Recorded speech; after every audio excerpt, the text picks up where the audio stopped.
dia, galera! Bem-vindos ao Loop Matinal dessa sexta-feira, dia 4 de março, com as notícias mais relevantes sobre o mundo da tecnologia. Quem fala aqui é o Marcos Mendes, e hoje no seu Loop Matinal do Loop Infinito eu vou falar da conta de suporte da Apple no Twitter, Google testando o sistema automático de pagamentos móveis, matéria do New York Times falando sobre a indecisão das empresas de tecnologia em apoiarem a Apple no caso contra o FBI, Pentágono dizendo que apoia a criptografia, Intel trabalhando num headset de realidade aumentada, criador do Oculus Rift falando mal dos computadores da Apple, a Amazon ampliando a linha de produtos Echo e a Samsung anunciando o melhor drive SSD do mundo.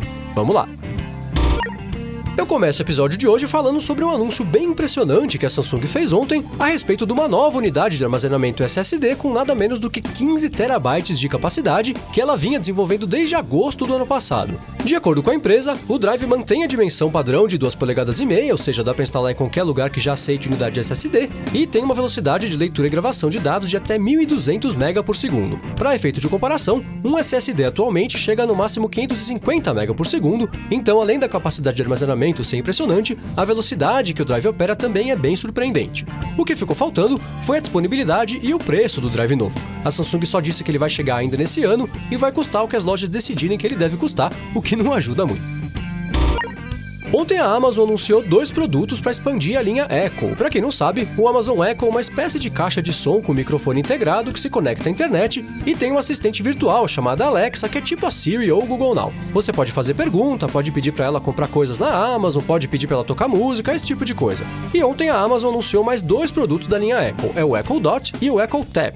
O Echo Dot, que por enquanto só dá para comprar pedindo um para Alexa, ou seja, só quem já tem um Amazon Echo ou uma Fire TV consegue comprar, é uma versão bem menor do Amazon Echo normal. As vantagens dele são o tamanho, ele tem só 4 cm de altura versus 25 cm do Echo normal, e uma entrada de áudio de 3,5 mm, que permite que o usuário ligue uma caixa de som nele. Além disso, ele também se conecta à caixa de som Bluetooth. Já o Echo Tap é basicamente um alto-falante Bluetooth com Wi-Fi embutido e que tem a Alexa como sistema operacional.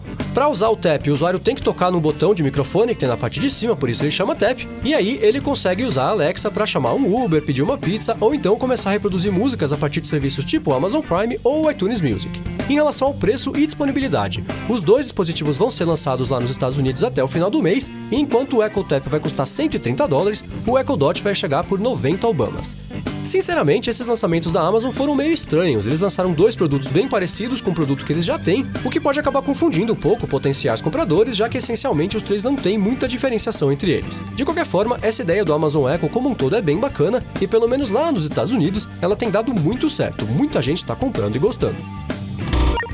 Agora eu vou falar sobre o Oculus Rift, que parece que não vai chegar tão cedo para usuários de Macs. Isso porque durante um evento do Xbox, perguntaram para o fundador da empresa, um cara chamado Palmer Luckey, se eles têm ideia de quando é que o Oculus Rift vai chegar para os Macs, já que eles tinham anunciado há algum tempo que iam priorizar o desenvolvimento para PCs por enquanto. Aí o Luckey disse o seguinte: isso depende da Apple, e se um dia eles lançarem um computador bom, a gente vai para lá. No fim das contas, os computadores deles não priorizam processamento gráfico. Você pode comprar um Mac Pro de $6.000 topo de linha e ainda assim ele não chega nas nossas especificações recomendadas. Se um dia eles priorizarem GPUs avançadas como eles faziam há alguns anos, eu acho que a gente adoraria dar suporte ao Mac.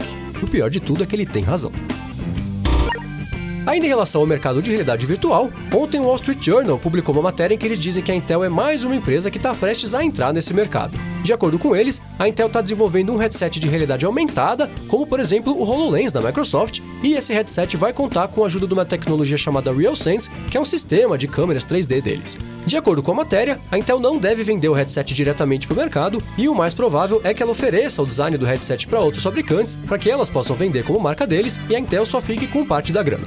A má notícia é que eles dizem que por enquanto ainda não tem nenhum fabricante interessado em fazer negócio com a Intel. De qualquer forma, é interessante ver essa investida da Intel nesse mercado e ver que ao invés deles tentarem concorrer com tantos outros headsets de realidade virtual, tipo o Oculus Rift, HTC Vive e o PlayStation VR, a Intel decidiu investir no mercado de realidade aumentada, que por enquanto só tem a Microsoft como grande player, e por isso é um mercado com bem mais espaço para novos concorrentes. Rapidamente, para quem não sabe a diferença exatamente entre essas 2 tecnologias, a realidade virtual envolve uma tela que ocupa totalmente o campo de visão do usuário, enquanto a realidade aumentada usa um visor semi-transparente e adiciona informações digitais ao mundo real, ao invés de cobrir totalmente a visão do usuário.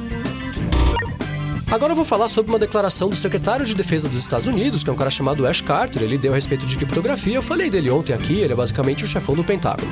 Ele participou ontem de uma conferência que tratou de segurança digital e quando inevitavelmente o assunto da Apple contra o FBI veio à tona, ele disse que esse tema especificamente é um assunto que não cabe a ele, mas que ele não acredita que backdoors seja uma solução para qualquer problema complexo, e ele ainda afirmou que a segurança de dados é uma necessidade absoluta e por isso o Pentágono apoia totalmente que qualquer dado importante tenha que ser protegido por um forte sistema de criptografia. Por fim, ele falou que caso as empresas de tecnologia e os órgãos investigativos não consigam chegar num acordo a respeito desse assunto, existe um risco muito grande das novas leis serem escritas por pessoas sem conhecimento técnico necessário ou então por pessoas que estejam envolvidas numa atmosfera de raiva ou dor, o que não ajudaria ninguém no campo da privacidade. Ainda sobre esse assunto, ontem o New York Times publicou uma matéria bem interessante tratando do impacto que essa briga entre a Apple e o FBI teve no mercado de tecnologia em geral e dizendo que, num primeiro momento, todas as outras empresas de tecnologia ficaram bem seguras de apoiar a Apple publicamente porque elas achavam muito arriscado ir contra o governo numa situação tão delicada quanto foi o tiroteio de San Bernardino. Eles dizem que várias empresas ficaram com medo de uma reação negativa da opinião pública caso elas apoiassem a Apple, outras ficaram inseguras porque não queriam atrapalhar a boa relação que elas têm com o governo, mas no final das contas, mais de 40 empresas, entre elas o Yahoo, Google, Facebook, Dropbox, Microsoft e Snapchat, têm a intenção de formalizar um apoio à Apple junto aos tribunais, enquanto dezenas de outros especialistas em segurança digital e até líderes acadêmicos também já se comprometeram em formalizar o apoio à Apple na briga contra o FBI, entregando documentos que citam temas como liberdade de expressão, a importância da criptografia e os riscos do governo poder interferir demais nessas questões. Se você tiver interesse por esse tema, eu espero que você tenha, porque no final das contas ele trata da sua privacidade também, eu sugiro que você dê uma espiada nessa matéria do New York Times, porque ela é bem interessante, vale ler. Agora eu vou falar do Google, que anunciou um novo recurso chamado Hands Free, que permite que o usuário faça pagamentos com o celular mesmo que ele esteja guardado no bolso da calça ou então dentro da bolsa. O projeto, que por enquanto está numa fase bem inicial, vai funcionar assim.